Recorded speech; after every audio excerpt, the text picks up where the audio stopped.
Bayangkan Anda adalah seorang miliarder yang memiliki segalanya: gedung pencakar langit yang menyentuh awan, jet pribadi, dan pengaruh yang bisa menggerakkan roda ekonomi. Namun, di balik semua kemewahan itu, ada sebuah ruang kosong di hati yang tidak bisa diisi oleh angka-angka di rekening bank. Suatu sore, dorongan nostalgia membawa saya kembali ke rumah masa kecil yang sudah 30 tahun ditinggalkan. Sebuah bangunan tua yang rencananya akan saya ratakan dengan tanah demi proyek apartemen mewah.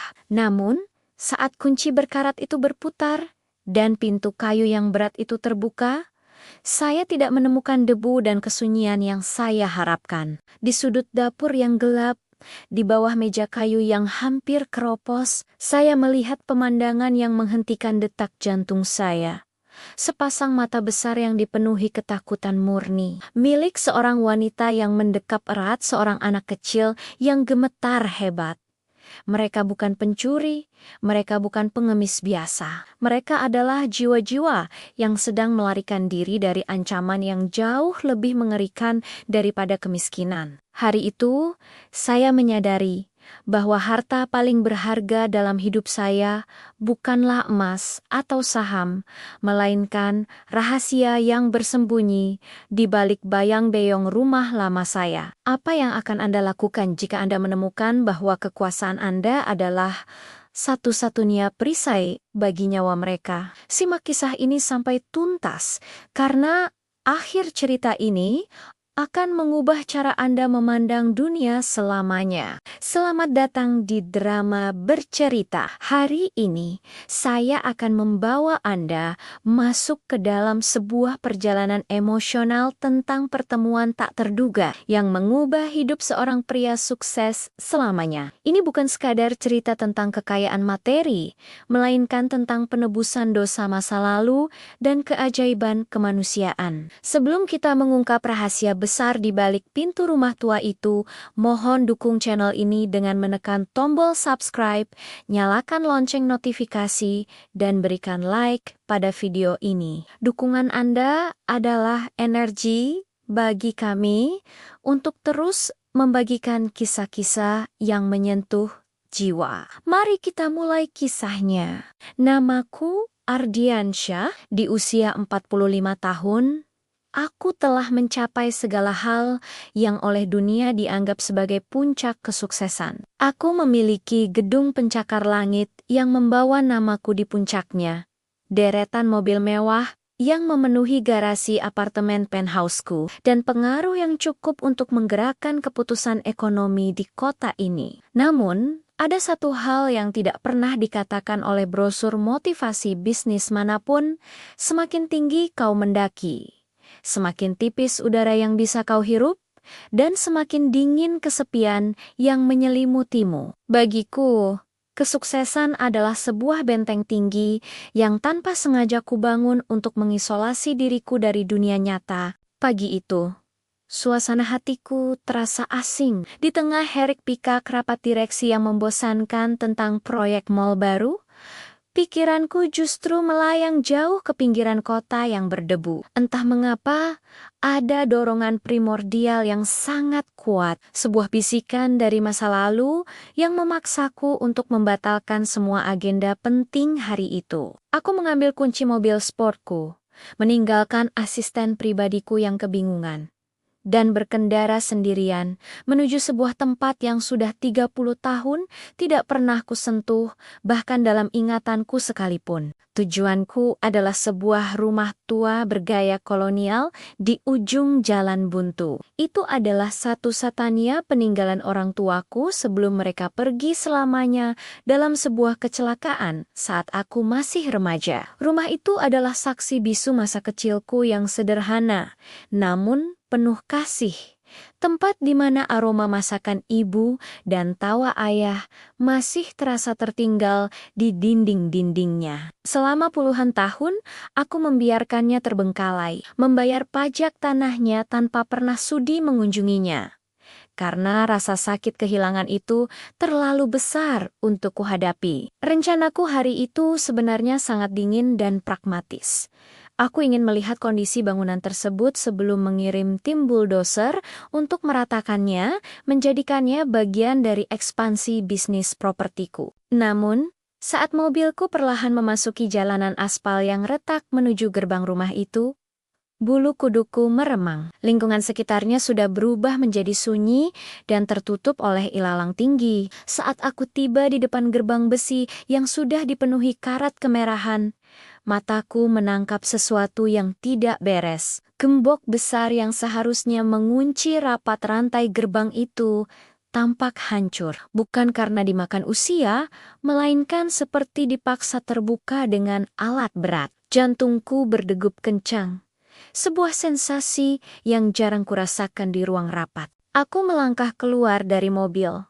Sepatu kulit mahalku menginjak dedaunan kering dengan bunyi yang memecah keheningan. Bau debu, tanah basah dan kayu lapuk menyambutku saat aku mendorong pintu gerbang yang berderit memilukan. Halaman yang dulunya penuh dengan bunga mawar peliharaan ibuku, kini telah berubah menjadi hutan kecil yang liar. Aku berjalan menuju pintu utama yang cat putihnya sudah mengelupas seperti kulit yang terbakar matahari. Tepat saat tanganku menyentuh gagang pintu yang dingin, aku mencium sesuatu yang sangat samar. Bukan bau busuk atau bau apek rumah kosong, melainkan aroma tipis dari kayu bakar dan sesuatu yang mirip dengan rebusan sayur sederhana. Napasku tertahan.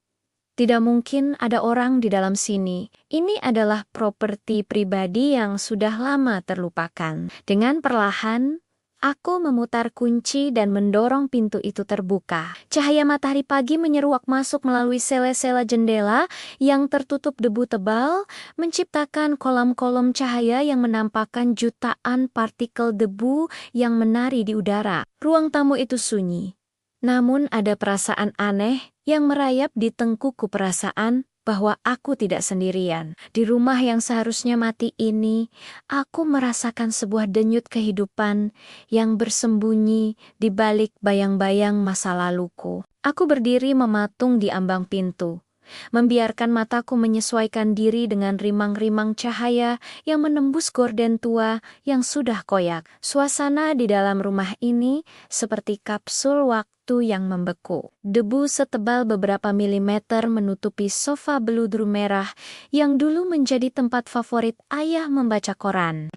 Ada sesuatu yang mengusik insting bisnisku yang tajam, sesuatu yang tidak selaras dengan keheningan sebuah rumah kosong selama puluhan tahun. Di atas lantai kayu jati yang berdebu itu, aku melihat jejak kaki, kecil, acak, dan tampak masih baru. Jejak itu tidak mengarah ke pintu keluar, melainkan masuk lebih dalam, menuju area dapur yang gelap. Langkah kakiku terasa berat saat aku mulai menyusuri lorong tengah. Sepatu kulit mahalku berderit di atas lantai kayu yang mulai melapuk, menciptakan gema yang seolah memantul di dinding-dinding yang dipenuhi noda jamur. Setiap langkah terasa seperti pengkhianatan terhadap kesunyian yang telah terjaga selama 3 dekade. Aku melewati ruang makan, di mana meja kayu besar masih berdiri kokoh meskipun tertutup debu putih. Di sana, aku melihat sebuah pemandangan yang membuat bulu kuduku berdiri. Sebuah gelas plastik murah berwarna biru terang berdiri kontras di atas meja yang antik. Gelas itu masih basah, menyisakan butiran air yang perlahan menguap. Seseorang memang ada di sini. Seseorang sedang menumpang hidup di sisa-sisa kenanganku. Kemarahan mulai merayap di dadaku. Siapa yang berani masuk ke rumah pribadiku? Apakah ini ulah gelandangan atau pecandu narkoba yang mencari tempat bersembunyi? Aku merogoh saku, menggenggam ponselku, siap untuk menekan nomor darurat polisi. Namun, saat aku mencapai ambang pintu dapur, sebuah suara menghentikan gerakanku. Itu bukan suara teriakan atau ancaman, melainkan suara isakan yang sangat halus, hampir seperti desisan angin yang terjebak di celah jendela. Suara itu berasal dari kolong meja makan kayu yang besar di sudut ruangan meja yang dulu digunakan ibuku untuk menyiapkan sarapan setiap pagi. Aku melangkah perlahan, mencoba tidak membuat suara tambahan. Aku membungkuk sedikit. Dan saat itulah aku menemukannya. Di balik bayangan kaki meja yang besar, di atas selembar kardus bekas yang digelar sebagai alas, aku melihat dua sosok yang tampak seperti hantu di siang bolong. Seorang wanita muda, wajahnya pucat pasi dengan rambut yang berantakan, sedang mendekap erat seorang anak laki-laki kecil yang mungkin berusia sekitar 5 tahun. Pakaian mereka kotor, penuh noda tanah, dan keringat yang sudah mengering. Wanita itu menatapku dengan mata yang membelalak lebar mata yang memancarkan ketakutan paling murni yang pernah kulihat seumur hidupku. Tidak ada kilatan kemarahan atau niat jahat di sana. Yang ada hanyalah keputusasaan yang begitu dalam hingga membuatku sesak napas. Dia tidak bergerak, dia tidak memohon, dia hanya mematung seolah berharap jika dia tidak bernapas, aku tidak akan menyadari keberadaannya. Anak kecil itu menyembunyikan wajahnya di ceruk leher ibunya. Bahunya yang kecil berguncang hebat karena tangis yang ditahan sekuat tenaga agar tidak mengeluarkan suara. Di saat itulah kemarahanku menguap seketika, digantikan oleh rasa bingung yang luar biasa. Aku adalah orang yang terbiasa menghadapi lawan bisnis yang licin, politisi yang korup, dan pengacara yang haus darah. Tapi menghadapi seorang ibu dan anak yang ketakutan di rumah masa kecilku sendiri, aku tidak punya skenario untuk ini. Aku melihat sebuah tas ransel tua yang robek di sudut meja, berisi beberapa potong pakaian lusuh dan botol air mineral kosong. Mereka tidak memiliki senjata, mereka tidak memiliki niat untuk merusak. Mereka hanya bersembunyi. Aku berdiri tegak kembali, menarik napas dalam-dalam untuk menenangkan gemuruh di dadaku. Bau parfum mahalku terasa sangat asing dan sombong di tengah aroma kemiskinan dan ketakutan yang memenuhi dapur ini. Aku menatap wanita itu, mencoba melembutkan ekspresi wajahku yang biasanya kaku. Namun, pertanyaanku tertahan di tenggorokan saat aku melihat memar biru yang menghitam di pelipis wanita itu. Sebuah luka yang bercerita lebih banyak daripada kata-kata manapun tentang mengapa dia lebih memilih bersembunyi di rumah berhantu ini daripada berada di luar sana. Keheningan yang menyelimuti dapur tua itu terasa begitu pekat, seolah-olah oksigen di ruangan ini telah terserap habis oleh ketakutan mereka. Aku masih berdiri mematung, menatap pemandangan di bawah meja kayu itu dengan perasaan yang campur aduk. Cahaya matahari yang masuk melalui ventilasi kecil di atas wastafel menyoroti debu yang beterbangan, menciptakan suasana yang surrealis. Di hadapanku, seorang wanita yang tampak hancur sedang memeluk erat dunianya seorang anak kecil yang tubuhnya bergetar hebat. "Siapa kalian?" Suaraku akhirnya keluar, namun terdengar asing di telingaku sendiri. Suara itu berat, berwibawa seperti saat aku memimpin rapat direksi, namun kali ini ada nada keraguan yang terselip di sana. Aku tidak tahu harus bersikap seperti apa. Apakah aku harus marah karena mereka telah menyusup ke properti pribadiku? Ataukah aku harus merasa kasihan? Wanita itu tidak langsung menjawab. Dia justru semakin merapatkan tubuhnya ke dinding kayu di belakang meja, seolah berusaha menyatu dengan bayangan. Matanya yang sembab menatapku dengan tatapan memohon yang menyakitkan. "Tolong, jangan panggil polisi," bisiknya dengan suara yang serak dan nyaris pecah. Air mata yang sejak tadi tertahan mulai mengalir deras, membasahi pipinya yang kotor oleh debu dan keringat. "Saya mohon Tuan, kami tidak mencuri apapun. Kami hanya butuh tempat untuk bersembunyi sebentar saja." Aku melihat ke sekeliling dapur. Benar saja, tidak ada tanda-tanda kerusakan atau pencurian. Mereka tidak mengambil perak tua atau barang pecah belah peninggalan ibuku yang masih tersimpan di lemari atas. Mereka hanya menempati sudut kecil di bawah meja itu, sebuah ruang sempit yang mungkin bagi mereka terasa lebih aman daripada dunia luar. Anak laki-laki di pelukannya mulai terisak pelan. Suara tangisnya tertahan di balik daster lusuh ibunya. Suara itu menusuk hatiku dengan cara yang tidak pernah kuduga. "Siapa namamu?" tanyaku lagi. Kali ini dengan nada yang jauh lebih lembut. Aku mencoba menurunkan bahuku yang tegang dan menyimpan ponselku kembali ke saku jas. Aku tidak ingin terlihat seperti ancaman bagi mereka. Meskipun setelan jas seharga ribuan dolar yang kukenakan ini adalah simbol kekuasaan yang mungkin mengintimidasi mereka. "Sari, nama saya Sari," jawabnya dengan suara bergetar. Dia melepaskan sedikit pelukannya pada sang anak agar bocah itu bisa bernapas lebih lega, namun tangannya tetap protektif di atas kepala anaknya. "Dan ini Bimo. Kami tidak punya tempat tinggal lagi. Semua pintu sudah tertutup untuk kami." Aku memperhatikan memar di pelipisnya lebih dekat. Itu adalah bekas pukulan yang cukup keras. Mungkin dari kepalan tangan pria dewasa. Ada juga bekas luka cakar di lengannya yang kurus. Sebagai pria yang terbiasa menganalisis risiko dan peluang, aku segera memahami gambaran besarnya. Mereka bukan sekadar tunawisma. Mereka adalah buronan dari sebuah tragedi domestik. "Bagaimana kalian bisa masuk ke sini?" tanyaku sambil melangkah mundur selangkah. Memberi mereka ruang untuk merasa lebih tenang. "Gembok gerbang itu sudah rusak sejak lama, Tuan. Saya melihat rumah ini tampak kosong dan terbengkalai. Saya pikir tidak akan ada orang yang peduli jika kami menumpang tidur di sini untuk beberapa malam." Sari menjelaskan dengan terbata-bata. "Kami sudah berpindah-pindah selama 2 minggu. Tidur di emperan toko, di kolong jembatan. Tapi di sana terlalu berbahaya bagi Bimo. Orang-orang itu, mereka terus mencari kami." "Siapa yang mencari kalian?" tanyaku spontan. Sari tiba-tiba membeku. Ketakutan yang tadi sempat mereda, kini kembali membuncah di matanya. Dia menggelengkan kepala dengan cepat. Seolah menyebut nama itu saja sudah bisa mendatangkan petaka. "Seseorang yang sangat kuat, Tuan.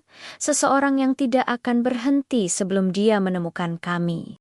Aku terdiam. Kalimat itu memicu naluri pelindung yang sudah lama tertidur dalam diriku. Sebagai orang kaya dan berpengaruh, aku tahu betul bagaimana orang-orang kuat bisa bertindak kejam terhadap mereka yang lemah. Aku melihat ke arah Bimo. Anak kecil itu akhirnya memberanikan diri mengintip dari balik lengan ibunya. Matanya yang polos menatapku dengan rasa ingin tahu sekaligus waspada.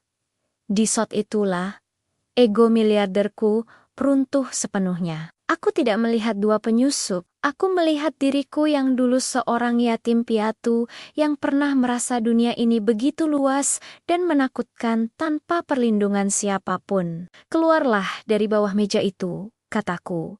Kali ini dengan suara yang tegas namun penuh empati. Lantai itu dingin dan tidak layak untuk anak sekecil dia. Aku tidak akan memanggil polisi. Setidaknya tidak untuk menyerahkan kalian. Sari menatapku dengan ragu, seolah mencari kepastian apakah kata-kataku adalah jebakan atau bukan. Namun, setelah beberapa saat, dia melihat kejujuran di mataku. Dengan gerakan yang lambat dan hati-hati, dia mulai merangkak keluar sambil tetap mendekap Bimo.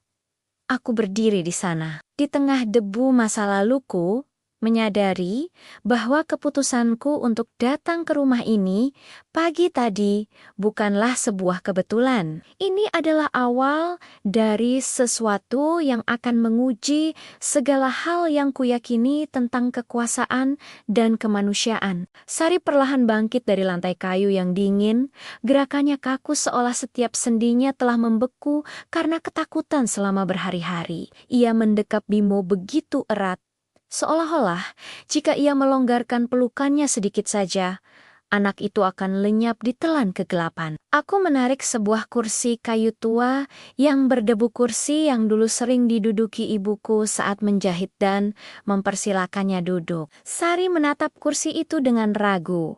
lalu perlahan menurunkan tubuhnya yang kurus. Bimo tetap berdiri di antara kedua kaki ibunya, menyembunyikan wajahnya di lipatan daster yang sudah kusam dan berbau apek. "Siapa yang melakukan ini padamu?" Tonyaku menunjuk dengan dagu ke arah memar keunguan di pelipisnya yang tampak semakin kontras di bawah cahaya lampu dapur yang redup. Sari menunduk, jari-jarinya yang gemetar memainkan ujung kain dasternya.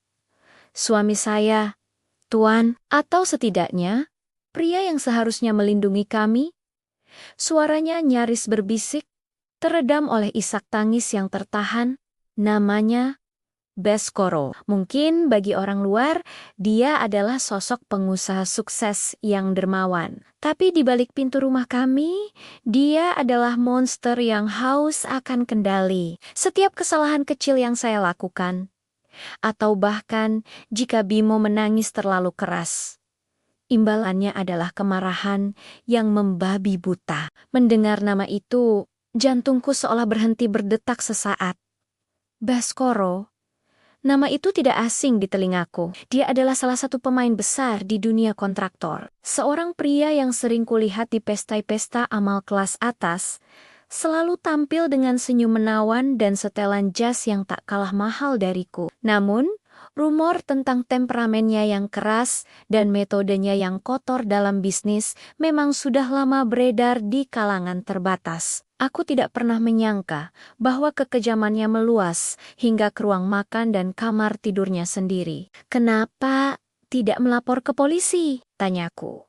Meski di dalam hati aku sudah tahu jawabannya. Sari tertawa kecil, sebuah tawa getir yang penuh dengan keputusasaan. "Polisi, Tuan, Baskoro memiliki mereka di kantong celananya. Terakhir kali saya mencoba melarikan diri ke kantor polisi setempat, petugas di sana justru meneleponnya. Saya diseret pulang seperti binatang ternak yang lepas. Dan malam itu adalah malam paling berdarah dalam hidup saya. Dia bersumpah jika saya mencoba pergi lagi, dia akan memastikan Bimo tidak akan pernah melihat matahari esok hari." Aku mengepalkan tangan di balik saku celanaku. Amarah yang dingin mulai menjalar di pembuluh darahku. Aku telah melihat banyak kekejaman dalam dunia bisnis, tapi ancaman terhadap seorang anak kecil adalah garis merah yang tidak bisa kutoleransi. Aku menatap Bimo. Anak itu kini sedikit mendongak. Matanya yang besar dan bulat tampak begitu layu, kehilangan binar keceriaan yang seharusnya dimiliki anak seusianya. Dia tampak seperti bunga yang layu sebelum sempat mekar, karena terus-menerus disiram oleh ketakutan. Kami sudah berpindah dari satu rumah kosong ke rumah kosong lainnya selama 2 minggu terakhir. Lanjut Sari, suaranya mulai sedikit lebih stabil. Meski masih bergetar, saya membawa sisa tabungan rahasia saya. Tapi itu sudah habis untuk membeli susu dan roti untuk Bimo. Kami masuk ke sini karena gerbangnya rusak dan rumah ini terlihat seperti sudah dilupakan oleh dunia. Saya pikir, di tempat yang dilupakan seperti ini, mungkin Tuhan akan membiarkan kami bersembunyi sejenak. Aku terdiam cukup lama, membiarkan dibu-dibu di ruangan ini menyaksikan pengakuan yang memilukan tersebut. Aku menatap sekeliling dapur yang penuh kenangan ini. Dulu, rumah ini adalah tempat paling aman bagiku. Sekarang, ironisnya, ia menjadi benteng terakhir bagi 2 jiwa yang terbuang. Aku menyadari bahwa kedatanganku ke sini hari ini bukan sekadar untuk urusan properti atau bulldozer. Ada alasan yang lebih besar mengapa gembok rumah ini rusak tepat saat mereka membutuhkannya. "Sudah berapa lama kalian tidak makan makanan yang layak?" tanyaku sambil melirik ke arah tas ransel tua mereka yang kempis. Sari hanya menggeleng lemah. "Bimo makan sepotong roti pagi tadi." Saya tidak lapar." Bohong. Aku bisa melihat betapa cekungnya pipi wanita ini dan bagaimana tangannya gemetar karena kekurangan nutrisi. Aku, Ardiansyah, pria yang bisa memesan hidangan koki bintang 5, hanya dengan satu panggilan telepon, kini berdiri di hadapan dua orang yang kelaparan di rumah masa kecilku sendiri. Sebuah kontras yang sangat menyakitkan. Dengarkan aku, Sari, kataku dengan nada yang tidak bisa dibantah. Aku tidak tahu bagaimana takdir membawa kalian ke sini.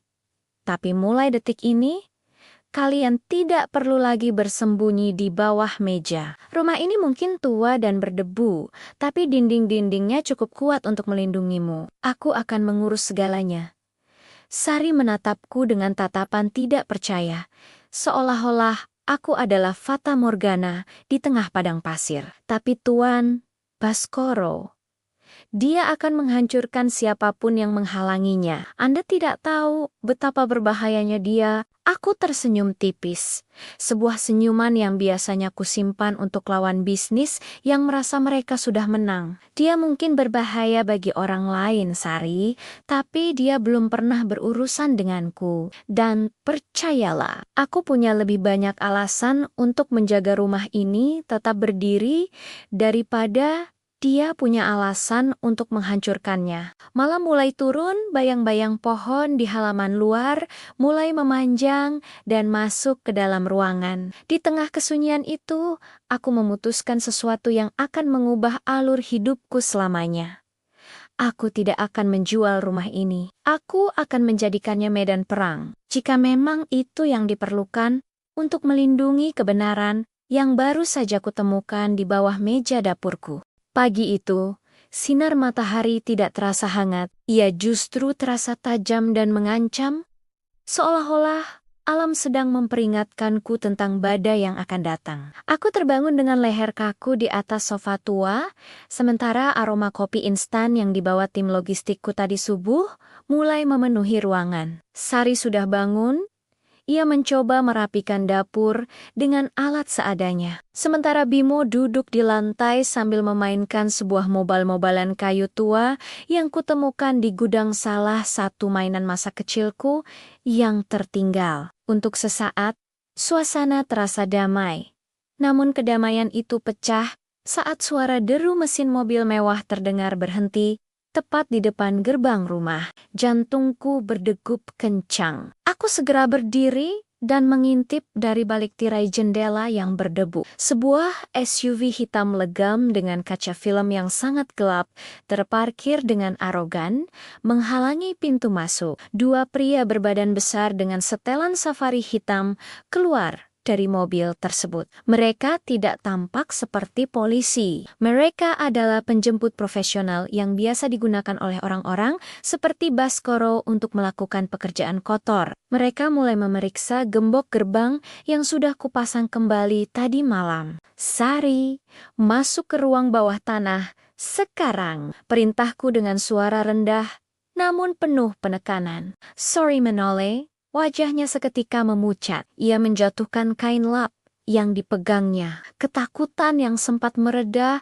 kini kembali memenuhi matanya dengan intensitas yang lebih besar. Tanpa banyak kanya, ia menyambar tangan Bimo dan berlari menuju pintu kecil di balik tangga yang menuju ke ruang bawah tanah sebuah bunker kecil yang dulu dibangun ayahku sebagai tempat penyimpanan darurat. Begitu pintu itu tertutup dan terkunci dari dalam, aku menarik napas panjang, merapikan kerah kemejaku, dan berjalan menuju pintu depan. Aku membuka pintu tepat saat salah satu pria itu hendak mendobrak gerbang. Begitu melihatku, mereka tampak sedikit terkejut. Mereka mengenalku. Di kota ini, siapa yang tidak mengenal wajah Ardiansyah? Ada yang bisa saya bantu? Tanyaku dengan nada sedingin es. Berdiri tegak di teras rumah yang sudah mulai rapuh. Salah satu dari mereka, pria dengan bekas luka di alisnya, melangkah maju. Maaf Tuan Ardi, kami tidak tahu Anda ada di sini. Kami sedang mencari seseorang. Seorang wanita dan anaknya yang dilaporkan masuk ke properti ini secara ilegal. Kalian bekerja untuk siapa? Tanyaku langsung, tanpa basa-basi. Kami bekerja untuk Tuan Baskoro. jawabnya dengan nada yang mulai menantang. Beliau sangat mengkhawatirkan keselamatan istrinya yang sedang mengalami gangguan mental dan melarikan diri membawa anak mereka. Kami diperintahkan untuk menjemput mereka pulang dengan selamat. Aku tertawa kecil. Sebuah tawa yang penuh dengan penghinaan, gangguan mental. Itu adalah alasan klasik yang digunakan pengecut untuk menutupi kekejamannya. Dengar baik-baik, pria ini adalah properti pribadiku. Tanah ini, rumah ini, dan apapun yang ada di dalamnya berada di bawah perlindunganku. Jika kalian tidak pergi dalam 30 detik, aku akan melaporkan ini sebagai percobaan perampokan dan penyerangan. Pria itu tidak bergeming. Ia merogoh saku jasnya dan mengeluarkan ponsel, lalu menyerahkannya padaku. Tuan Baskoro ingin bicara. Aku mengambil ponsel itu. Suara Baskoro terdengar di seberang sana, berat dan penuh dengan ancaman yang dibungkus dengan kesantunan palsu. Ardi, sahabatku, kecil sekali dunia ini bukan? Aku tidak tahu kau punya hobi mengoleksi barang antik atau menyembunyikan milik orang lain. Jangan buat ini menjadi rumit. Serahkan Sari dan Bimo, maka hubungan bisnis kita akan tetap baik. Kau tahu aku bisa sangat merepotkan jika keinginanku tidak dituruti. Baskoro, kataku. Suaraku terdengar tenang, namun mengandung ancaman yang tak kalah tajam. Kau menyebut mereka milikmu, tapi aku melihat mereka sebagai manusia. Dan di rumah ini, mereka adalah tamuku. Jika kau ingin mengambil mereka, kau harus melewati aku dan seluruh tim hukumku. Dan percayalah, aku punya cukup banyak uang untuk membuat hidupmu di penjara menjadi sangat lama. Baskoro tertawa di seberang sana. Sebuah tawa yang membuat bulu kuduku berdiri. Kau pikir uangmu bisa melindungimu dari aku? Kau membuat kesalahan besar, Ardi. Nikmati waktu tenangmu hari ini, karena besok kau akan menyadari bahwa pahlawan seringkali berakhir tragis. Sambungan telepon terputus. Pria berbadan besar itu mengambil kembali ponselnya, menatapku dengan tatapan mengancam terakhir kali, lalu kembali ke mobil mereka. Namun, mereka tidak pergi jauh. Mereka memarkir mobil di seberang jalan, mengawasi setiap gerik-gerik di rumah ini. Aku menyadari bahwa ini baru permulaan. Baskoro tidak akan menyerah begitu saja.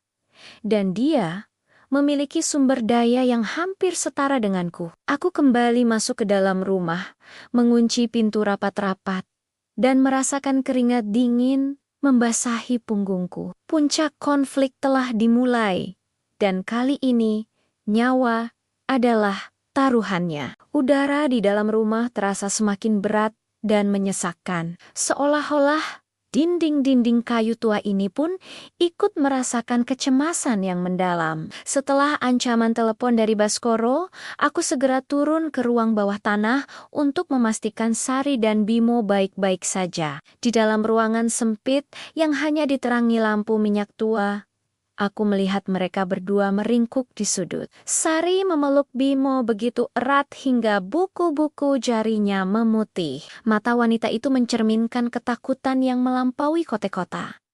Sebuah trauma yang kembali bangkit karena kehadiran bayang-bayang Baskoro di depan gerbang. Tetaplah di sini.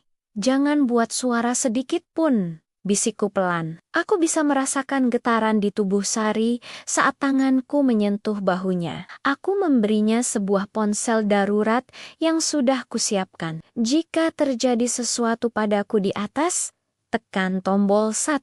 Tim keamananku sedang dalam perjalanan. Aku kembali ke lantai atas, tepat saat suara bantingan keras terdengar dari arah gerbang depan. Rupanya, kesabaran Baskoro telah habis.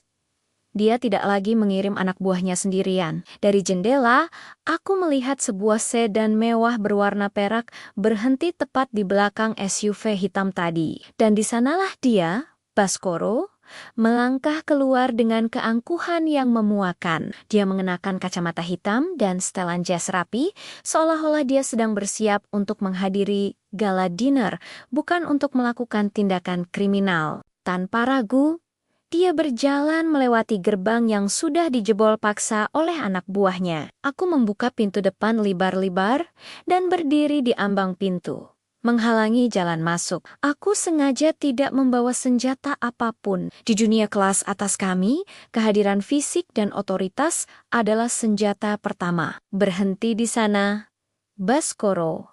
Suaraku menggema di teras rumah yang sunyi. Satu langkah lagi, dan kau secara resmi melakukan invasi properti pribadi. Baskoro berhenti, melepaskan kacamata hitamnya, dan menatapku dengan tatapan meremehkan. Ardi, aku tidak menyangka kau begitu naif.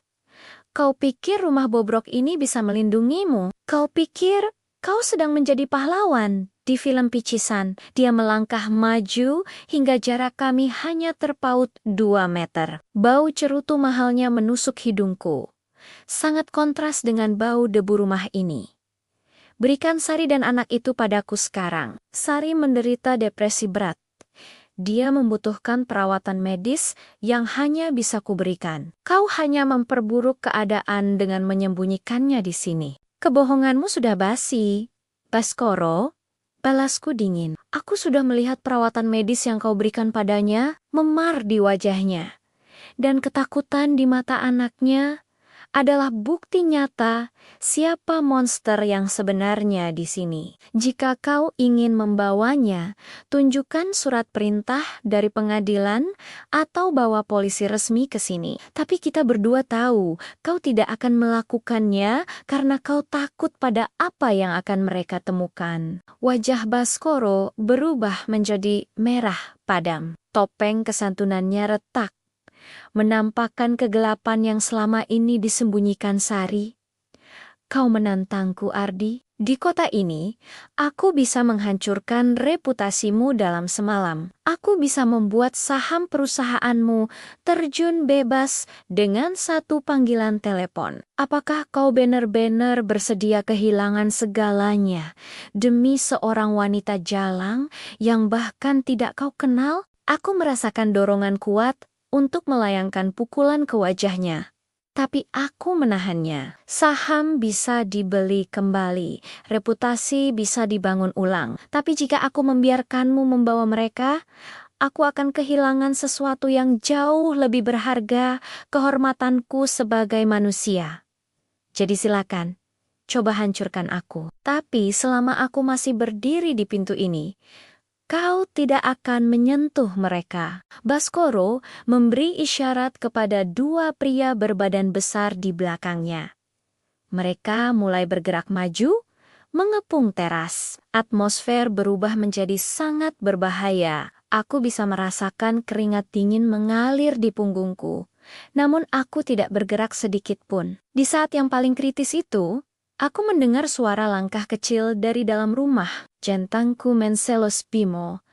Anak itu, entah bagaimana, lepas dari pelukan ibunya dan berdiri di kegelapan lorong tepat di belakangku.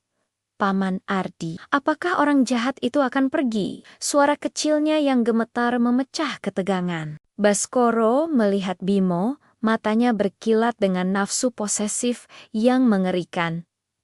Bimo, sini nak, ikut papa pulang. Teriaknya dengan nada yang dipaksakan ramah, namun terdengar sangat mengintimidasi. Bimo menjerit kecil dan bersembunyi di balik kakiku, mencengkeram celanaku dengan sangat kuat. Di detik itulah, aku menyadari bahwa ini bukan lagi sekadar debat hukum atau perang ego. Ini adalah pertarungan untuk menyelamatkan masa depan seorang anak. Aku menatap Baskoro dengan kebencian murni. Kau lihat itu, Baskoro, dia lebih takut padamu daripada pada kegelapan rumah ini. Itu adalah jawaban yang kau cari. Sekarang, pergi dari tanahku sebelum aku melakukan sesuatu yang akan kita sesali berdua. Baskoro menggeram. Tangannya mengepal. Dia hendak memerintahkan anak buahnya untuk merangsek masuk. Namun suara sirine di kejauhan menghentikan gerakannya. Tim keamananku dan pengacaraku telah tiba. Baskoro mundur selangkah. menunjuk wajahku dengan penuh dendam. Ini belum berakhir. Ardi, kau mungkin menang menit ini. Tapi aku akan memastikan kau memohon padaku untuk mengakhiri penderitaanmu. Dia berbalik dan masuk ke mobilnya dengan kasar. Saat mobil-mobil itu menjauh, aku terduduk lemas di ambang pintu, mendekap Bimo yang masih gemetar. Aku tahu ini hanyalah akhir dari satu babak, dan babak berikutnya akan jauh lebih berdarah dan kejam. Prediksi Baskoro bukan sekadar gertakan kosong, hanya dalam waktu kurang dari 24 jam setelah konfrontasi di ambang pintu itu. Duniaku yang tertata rapi mulai runtuh sepotong demi sepotong. Pagi itu, ponselku tidak berhenti bergetar. Kabar buruk datang bertubi-tubi seperti peluru kendali yang diarahkan tepat ke jantung kekuasaanku. Laporan pertama datang dari sekretaris utamaku.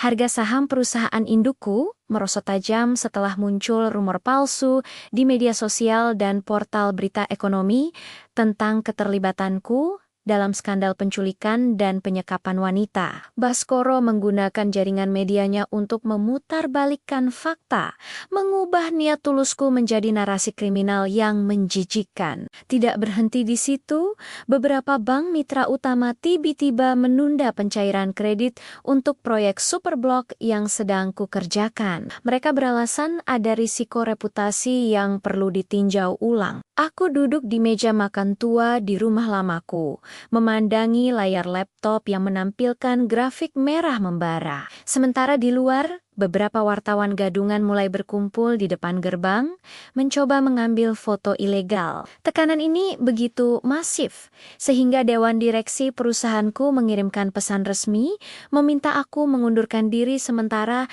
dari jabatan CEO demi menjaga stabilitas perusahaan. Paman, kenapa Paman tampak sedih? Suara lembut Bimo memecah konsentrasiku. Dia berdiri di sampingku, membawa sebuah apel yang sudah dikupas oleh Sari. Matanya yang polos menatapku dengan rasa ingin tahu yang tulus. Aku terdiam, menatap anak kecil ini. Di depanku ada pilihan yang sangat logis secara finansial. Menyerahkan Sari kepada Baskoro, mengeluarkan pernyataan maaf publik, dan dalam sekejap hartaku akan kembali aman. Namun, saat aku melihat bekas luka yang mulai mengering di pelipis Sari, saat dia berjalan mendekat, aku menyadari bahwa angka-angka di layar laptop itu hanyalah digit digital yang tidak memiliki jiwa, sedangkan ketakutan mereka adalah nyata. Aku tidak apa-apa, Bimo, hanya sedang memikirkan cara memenangkan permainan yang sulit.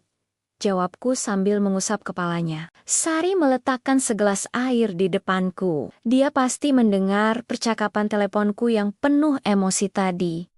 Tuan Ardi, jika keberadaan kami menghancurkan hidup Anda, tolong biarkan kami pergi. Saya tidak bisa membiarkan orang baik seperti Anda kehilangan segalanya karena masalah saya, bisiknya dengan suara yang penuh rasa bersalah. Aku menatapnya tajam.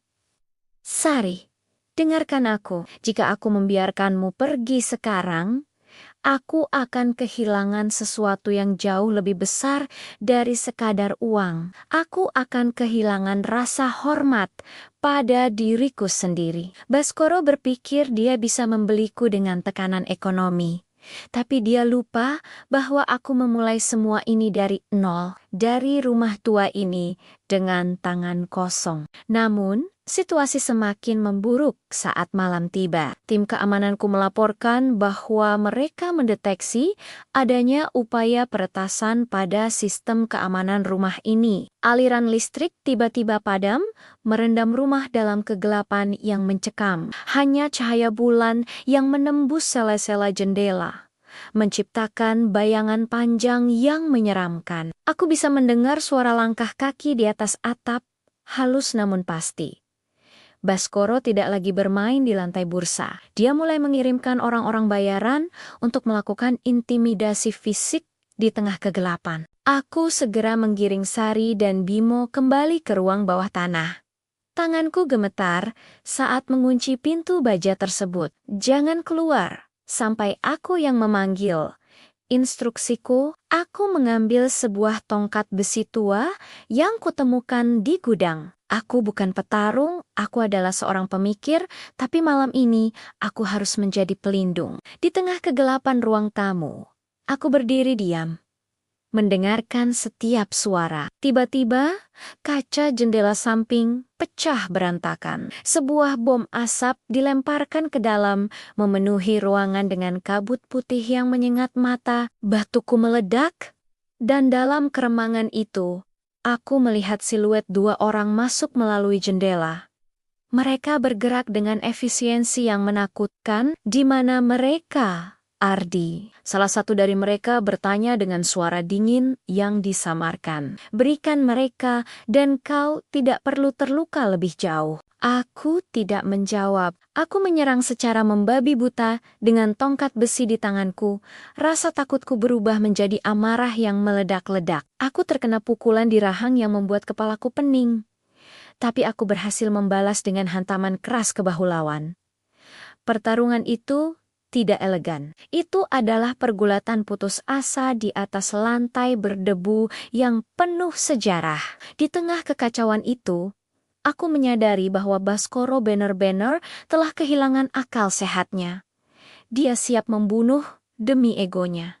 Dan aku siap mati demi melindungi situs sisi kemanusiaan yang baru saja kutemukan kembali. Napas saya memburu, tersengal di tengah sisa-sisa asap yang mulai menipis di ruang tamu. Rasa amis darah terasa di sudut bibir saya akibat pukulan tadi. Tapi para penyusup itu akhirnya mundur setelah tim keamanan saya yang bersenjata lengkap tiba di lokasi tepat waktu. Namun, saya tahu bahwa pertahanan fisik saja tidak akan cukup. Jika saya hanya bertahan, Baskoro akan terus menghujani saya dengan serangan sampai saya hancur secara finansial maupun mental. Malam itu, di bawah temaram lampu darurat dan dikelilingi oleh debu yang kini bercampur dengan pecahan kaca, saya memutuskan bahwa sudah waktunya untuk berhenti bersikap defensif. Saya harus menyerang jantung kekuasaannya. Saya duduk di lantai, bersandar pada kaki meja makan tua yang masih berdiri kokoh. Sementara tim medis pribadi saya mengobati luka-luka ringan di wajah saya. Pikiran saya bekerja secepat komputer super. Baskoro adalah pria yang sangat berhati-hati. Namun setiap pria yang merasa dirinya tak tersentuh pasti memiliki satu celah kesombongan. Saya mulai memanggil semua kontak rahasia yang saya miliki bukan rekan bisnis formal, melainkan para informan bawah tanah dan detektif swasta yang biasa bekerja di balik layar industri. Cari tahu semua aset luar negeri Baskoro. Perintah saya melalui telepon satelit yang tidak bisa disadap. Cari tahu tentang proyek pelabuhan di utara yang dia menangkan tahun lalu. Saya ingin setiap bukti aliran dana ilegal, setiap suap, dan setiap laporan kekerasan yang pernah dia tutup-tutupi. Selama sisa malam itu, rumah tua ini berubah menjadi pusat komando perang. Sari keluar dari ruang bawah tanah dengan wajah cemas, membawakan saya handuk hangat. Dia melihat saya dikelilingi oleh laptop dan tumpukan dokumen yang dikirimkan oleh kurir rahasia. Saya melihat ke arahnya dan berkata, "Sari, aku butuh bantuanmu. Aku butuh kau mengingat setiap detail pembicaraan bisnis yang pernah kau dengar saat Baskoro menelepon di rumah. Nama-nama, tempat, atau angka apapun." Awalnya Sari gemetar. Trauma itu membuatnya sulit berpikir. Namun, saat dia melihat Bimo yang tertidur di atas sofa, semangatnya bangkit. Dia mulai menceritakan detail-detail yang selama ini dianggapnya tidak penting, nama sebuah perusahaan cangkang di Panama dan sebuah gudang di pinggiran kota yang sering dikunjungi Baskoro di tengah malam. Puzzle itu mulai terbentuk. Ternyata, Baskoro tidak hanya melakukan kekerasan domestik. Dia terlibat dalam jaringan pencucian uang berskala internasional yang selama ini tersembunyi di balik bisnis konstruksinya. Menjelang subuh, saya telah menyusun sebuah rencana yang akan menghancurkan Baskoro secara total. Saya tidak akan menggunakan media sosial atau rumor seperti yang dia lakukan. Saya akan menggunakan bukti hukum yang tak terbantahkan. Saya menghubungi seorang jaksa senior yang memiliki integritas tinggi. Seseorang yang pernah saya bantu karirnya di masa lalu tanpa menuntut imbalan. Aku punya berkas yang akan membuat Baskoro mendekam di penjara seumur hidup, kata saya kepadanya. Tapi aku butuh perlindungan saksi untuk seorang wanita dan anaknya sekarang juga. Dan aku butuh ini diproses sebelum bursa saham dibuka pagi ini. Rencana saya mulai bergerak. Saat matahari terbit, saya tidak lagi merasa seperti korban yang terpojok. Saya berdiri di teras rumah lama saya, menatap jalanan yang mulai terang. Di dalam, Sari sedang memberikan laporan lengkap melalui panggilan video aman kepada pihak berwenang. Semua bukti memar, rekaman suara saat Baskoro mengancam semalam, dan data finansial ilegal telah terkirim. Baskoro berpikir dia bisa menghancurkan saya dengan uangnya. Tapi dia lupa bahwa di dunia ini, kebenaran yang didukung oleh strategi yang matang adalah senjata yang jauh lebih mematikan. Saya melihat ke arah Bimo yang mulai terbangun dan tersenyum melihat burung-burung di halaman. Untuk pertama kalinya dalam bertahan-tahan, saya merasa kekayaan saya benar-benar memiliki kegunaan yang mulia. Pertarungan ini belum selesai, tapi arah angin telah berubah. Badai yang dikirim Baskoro kini berbalik menuju ke arahnya sendiri dengan kekuatan yang jauh lebih besar.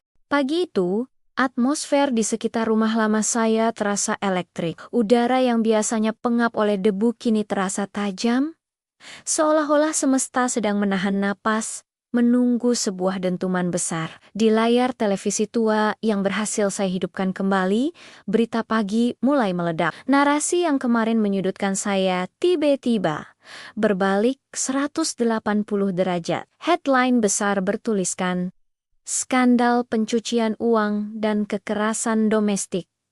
Kerajaan bisnis Baskoro diambang kehancuran." Bukti-bukti yang saya kirimkan semalam telah bekerja seperti virus yang melumpuhkan seluruh sistem pertahanan Baskoro. Namun, saya tahu pria seperti Baskoro tidak akan menyerah tanpa perlawanan terakhir yang brutal. Benar saja, tak lama setelah berita itu tersiar, sebuah raungan mesin mobil terdengar mendekat. Bukan SUV hitam atau sedan perak. Kali ini Baskoro datang sendiri dengan mobil sport merahnya, melaju kencang dan mengerem mendadak hingga meninggalkan bekas ban hitam di depan gerbang saya yang sudah hancur. Wajahnya tidak lagi rapi, dasinya miring, rambutnya acak-acakan, dan matanya merah karena amarah serta keputusasaan. Ia melompat keluar. Tangannya menggenggam sesuatu yang membuat jantung saya berdegup kencang, sebuah senjata api. "Ardi, keluar kau, pengecut!" teriaknya dengan suara parau yang memenuhi jalanan sunyi itu. "Kau pikir kau bisa menghancurkan hidupku dan pergi begitu saja? Keluar!" Saya segera memerintahkan tim keamanan saya untuk tetap di posisi siaga, namun jangan menembak kecuali saya dalam bahaya maut. Saya tidak ingin ada pertumpahan darah di tanah kenangan orang tua saya. Dengan tangan terangkat, saya melangkah keluar dari pintu depan. "Sudah berakhir, Baskoro. Polisi sedang dalam perjalanan ke sini. Seluruh dunia sudah melihat siapa dirimu sebenarnya." Baskoro tertawa, suara tawa yang terdengar gila dan penuh kebencian. Ia mengarahkan senjatanya tepat ke dada saya. "Dunia tidak akan peduli pada orang mati, Ardi. Kau menghancurkan segalanya. Sahamku nol. Asetku dibekukan. Dan itu semua karena kau peduli pada wanita jalang itu." Di saat kritis itu, Pintu rumah terbuka sedikit. Sari, dengan keberanian yang luar biasa, melangkah keluar. Ia tidak lagi gemetar. Ia berdiri tegak di samping saya, menatap pria yang selama bertahan-tahan telah menjadi sumber mimpi buruknya. "Baskoro, lihat aku." Suara Sari menggema, stabil, dan penuh otoritas. "Aku bukan lagi milikmu. Aku bukan lagi properti yang bisa kau pukul dan kau buang. Kau tidak punya kuasa lagi atas kami." Baskoro tampak terguncang. Ia melihat istrinya yang selama ini ia injak-injak, kini berani menatap matanya. Tangannya yang memegang senjata mulai gemetar. Kesombongan yang selama ini menjadi tamengnya runtuh seketika saat ia menyadari bahwa ia telah kehilangan kendali sepenuhnya baik atas bisnisnya maupun atas korbannya. "Letakkan senjatanya, Baskoro," kata saya dengan nada rendah dan tenang. "Jangan tambah daftar kejahatanmu dengan pembunuhan di depan anakmu sendiri." Mendengar kata anak, Baskoro melirik ke arah jendela di mana Bimo mengintip dengan mata ketakutan. Di saat itulah sirine polisi meraung dari kejauhan. Semakin lama semakin keras. Cahaya biru dan merah mulai terpantul di dinding rumah lama saya. Tim Brimob mengepung area tersebut dengan sangat cepat. Baskoro menjatuhkan senjatanya ke tanah. Jatuh berlutut sambil menutupi wajahnya dengan tangan. Ia tidak lagi tampak seperti miliarder yang berkuasa. Ia tampak seperti pria kecil yang hancur oleh egonya sendiri. Polisi segera merangsek maju dan memborgol tangannya dengan kasar. Saat ia diseret menuju mobil patroli, ia tidak lagi berteriak. Ia hanya diam, menatap kosong ke arah rumah yang telah menjadi tempat pelariannya, sekaligus penjara bagi kejahatannya. Sari jatuh terduduk. Tangisnya pecah bukan karena takut, melainkan karena beban seberat gunung yang selama ini ia pikul akhirnya terangkat. Saya berlutut di sampingnya, membiarkan dia menangis di bahu saya. Puncak badai telah berlalu. Kejahatan yang selama ini bersembunyi di balik jas mahal dan senyum palsu telah tumbang. Di tengah puing-puing kaca dan debu masa lalu, saya menyadari bahwa kemenangan terbesar hari ini bukanlah jatuhnya seorang musuh, melainkan kembalinya kemerdekaan bagi dua jiwa yang tak berdosa. Keadilan akhirnya pulang ke rumah ini. Setelah badai konfrontasi itu mereda, rumah lama ini tidak lagi terasa mencekam. Garis polisi telah dilepas, dan suara sirina yang menghantui telah digantikan oleh kicauan burung di pohon mangga tua yang seolah ikut merayakan kebebasan. Namun, bagi Sari dan Bimo, luka batin tidak bisa sembuh hanya dengan borgol yang melingkar di tangan Baskoro. Selama beberapa minggu pertama, mereka masih sering terbangun di tengah malam karena mimpi buruk. Sari masih sering gemetar setiap kali mendengar suara mobil berhenti di depan gerbang, dan Bimo tetap memilih untuk tidur di sudut ruangan yang paling gelap, merasa bahwa dinding adalah satu-satunya perlindungannya. Melihat hal itu, saya menyadari bahwa bantuan materi saja tidak akan cukup. Sebagai seorang pria yang terbiasa membangun gedung-gedung beton, saya kini harus belajar membangun kembali jiwa manusia. Rencana awal saya untuk meratakan rumah ini dengan bulldozer telah terkubur dalam-dalam di bawah tumpukan rasa kemanusiaan saya yang baru tumbuh. Saya memutuskan untuk melakukan sesuatu yang tidak pernah terpikirkan oleh dewan direksi perusahaan saya. Saya merenovasi rumah ini secara total.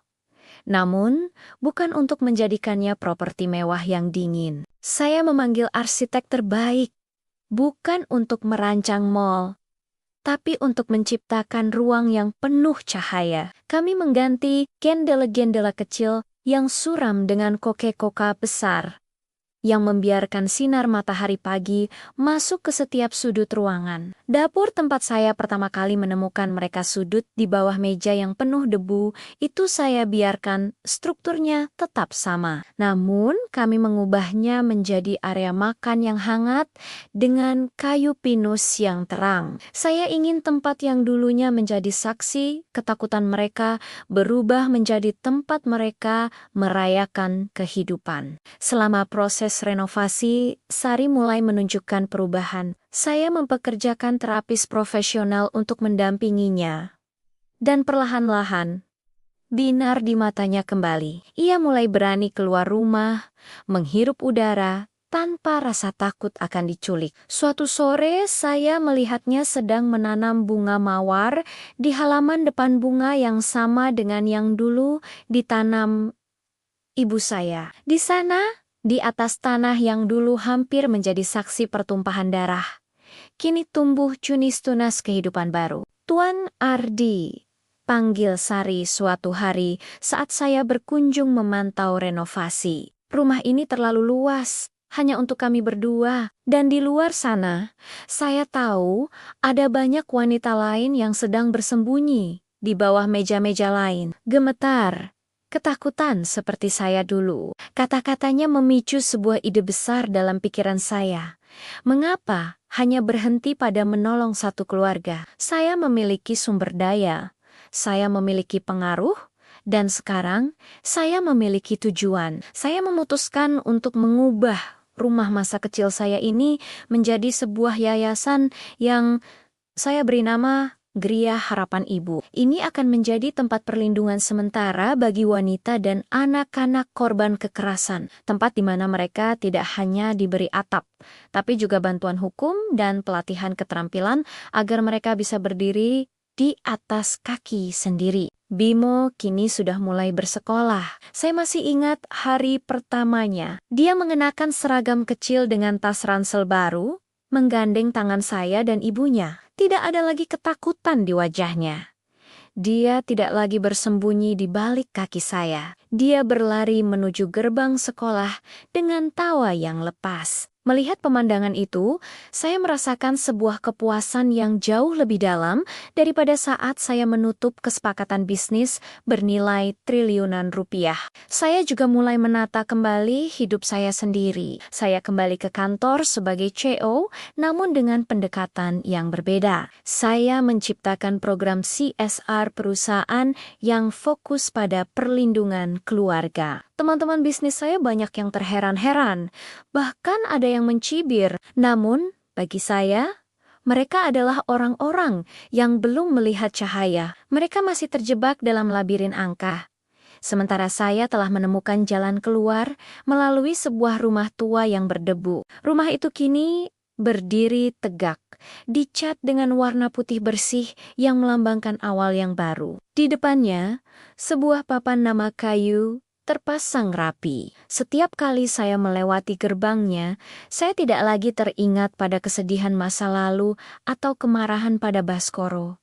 Saya hanya melihat sebuah mercusuar, sebuah bukti bahwa bahkan dari reruntuhan trauma dan keserakahan, kita bisa membangun sesuatu yang indah jika kita berani membuka pintu hati kita. Perubahan yang terjadi dalam hidupku bukan sekadar tentang merenovasi sebuah rumah tua atau mendirikan yayasan sosial. Perubahan itu terjadi jauh di dalam lubuk hatiku, merayap perlahan seperti fajar yang mengusir kegelapan malam. Selama puluhan tahun, aku mendefinisikan diriku melalui angka-angka di bursa efek, luasnya kepemilikan tanah, dan seberapa banyak orang yang menunduk hormat saat aku memasuki ruangan. Namun, setelah peristiwa dengan Sari dan Bimo, semua simbol kesuksesan itu mulai terasa seperti beban yang hampa. Aku menyadari bahwa selama ini aku kaya secara materi, namun bangkrut secara spiritual. Setiap pagi, sebelum berangkat ke kantor pusat di distrik bisnis yang hiruk-pikuk, aku kini menyempatkan diri untuk mampir ke Gria Harapan Ibu. Aku tidak lagi datang dengan setelan jas lengkap yang kaku. Kadang aku hanya mengenakan kaos polo sederhana. duduk di teras sambil menyesap teh bersama Sari yang kini menjabat sebagai manajer operasional yayasan tersebut. Kami tidak membicarakan dividen atau ekspansi pasar. Kami membicarakan tentang berapa banyak wanita yang telah kita bantu minggu ini. Tentang kemajuan terapi bicara seorang anak korban trauma, atau sekadar tentang mawar-mawar ibu yang kini tumbuh subur menutupi pagar besi yang dulu berkarat. Di kantor, transformasiku memicu gelombang kebingungan sekaligus kekaguman. Aku mulai memangkas jam kerja yang gila dan menekankan pentingnya keseimbangan hidup bagi ribuan karyawanku. Aku membatalkan beberapa proyek pembangunan apartemen mewah yang rencananya akan menggusur pemukiman padat penduduk dan mengubahnya menjadi proyek hunian terjangkau dengan fasilitas pendidikan bagi anak-anak kurang mampu. Ardi, kau kehilangan sentuhan dinginmu, ujar salah satu rekan bisnis lamaku dalam sebuah jamuan makan malam.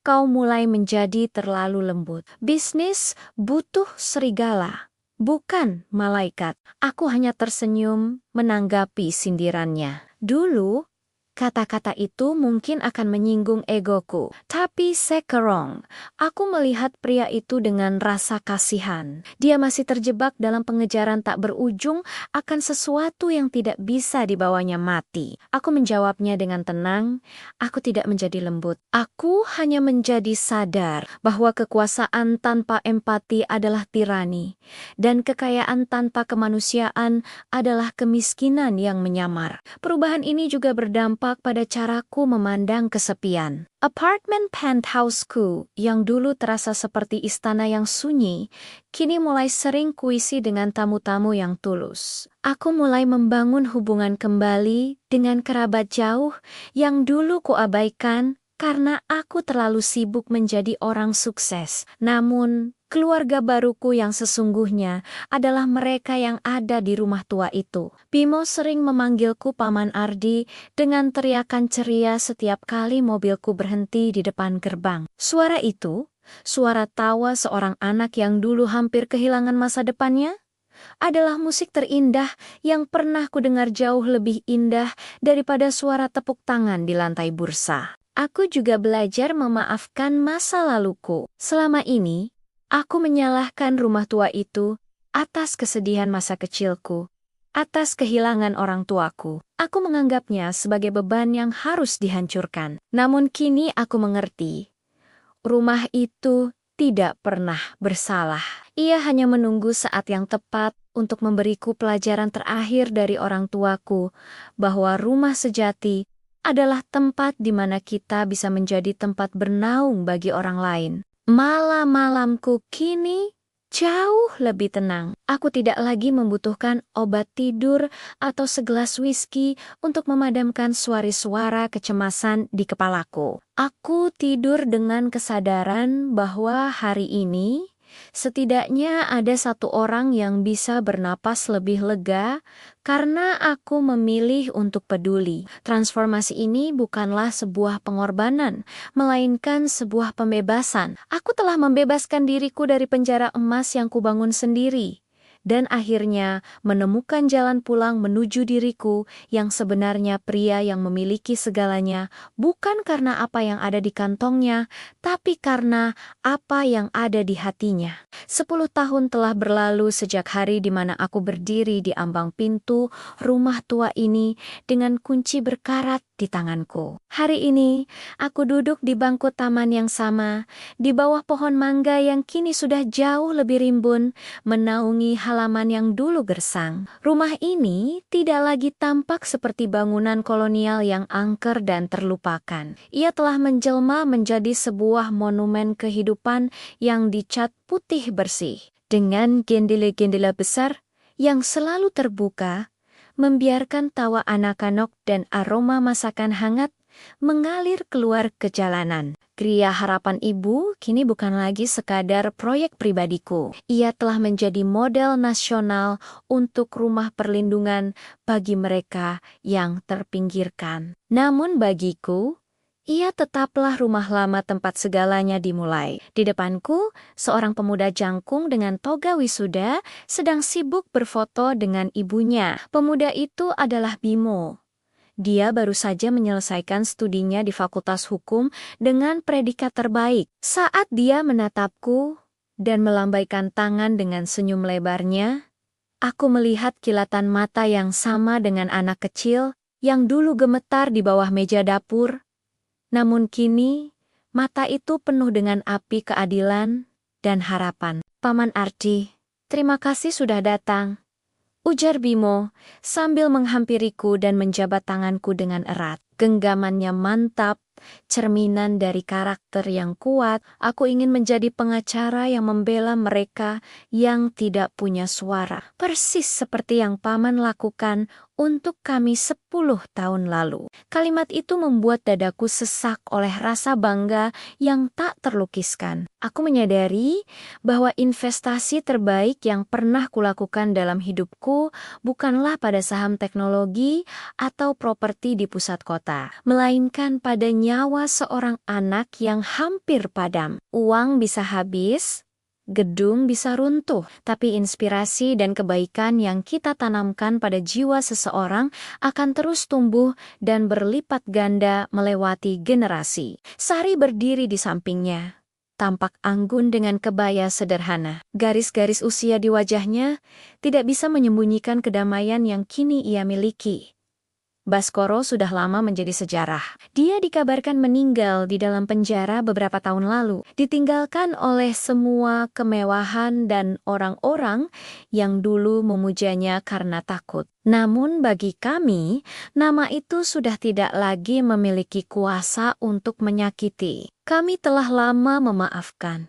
Bukan karena dia pantas dimaafkan, tapi karena kami pantas mendapatkan kedamaian. Tuan Ardi, bisik Sari saat kami menatap gedung yayasan yang sedang ramai oleh acara perayaan kelulusan Bimo. Terkadang saya masih sering termenung di dapur itu. Saya berpikir, apa jadinya jika hari itu Anda tidak memutuskan untuk pulang ke rumah ini? Apa jadinya jika Anda lebih memilih merobohkan bangunan ini daripada membuka pintunya? Aku tersenyum, menatap langit sore yang berwarna jingga keunguan. Sari, sebenarnya akulah yang harus berterima kasih. Kalian menemukan aku di saat aku sedang tersesat dalam kekayaanku sendiri. Kalian menyelamatkan aku dari kematian rasa. Rumah ini, ia tidak hanya memberi kalian tempat bersembunyi, tapi ia memberiku tempat untuk menemukan kembali hatiku. Kisah Ardiansyah, Sari, dan Bimo memberikan kita sebuah refleksi tajam tentang apa arti pulang yang sesungguhnya. Seringkali kita terlalu sibuk mengejar kesuksesan yang tampak di mata orang lain, hingga kita lupa bahwa kekayaan sejati tidak diukur dari saldo bank atau megahnya aset yang kita miliki. Keberanian Ardiansyah untuk melepaskan egonya dan memilih menjadi pelindung bagi mereka yang lemah adalah bukti bahwa kemanusiaan adalah investasi terbaik yang pernah ada. Rumah lama itu bukan lagi sekadar susunan batu bata dan kayu yang lapuk, melainkan simbol bahwa setiap orang berhak mendapatkan kesempatan kedua dan tempat yang aman untuk memulai kembali. Jangan pernah menutup mata saat Anda melihat penderitaan orang lain, karena mungkin saja di balik pertolongan yang Anda berikan tersimpan kunci untuk menyembuhkan luka batin Anda sendiri. Kita semua memiliki rumah lama dalam hati kita, tempat di mana nilai-nilai kebaikan seharusnya tetap terjaga. Terima kasih banyak telah meluangkan waktu berharga Anda untuk menyaksikan kisah luar biasa ini hingga detik terakhir. Kami berharap cerita ini tidak hanya menjadi tontonan, tetapi juga menjadi pengingat bagi kita semua untuk selalu menebar kasih sayang. Dukungan Anda sangat berarti bagi perkembangan channel ini. Jika Anda merasa terinspirasi, silakan berikan like, bagikan video ini kepada orang-orang terkasih, dan jangan lupa sampaikan pendapat atau pengalaman Anda di kolom komentar. Pastikan Anda sudah subscribe agar tidak ketinggalan kisah-kisah penuh makna lainnya.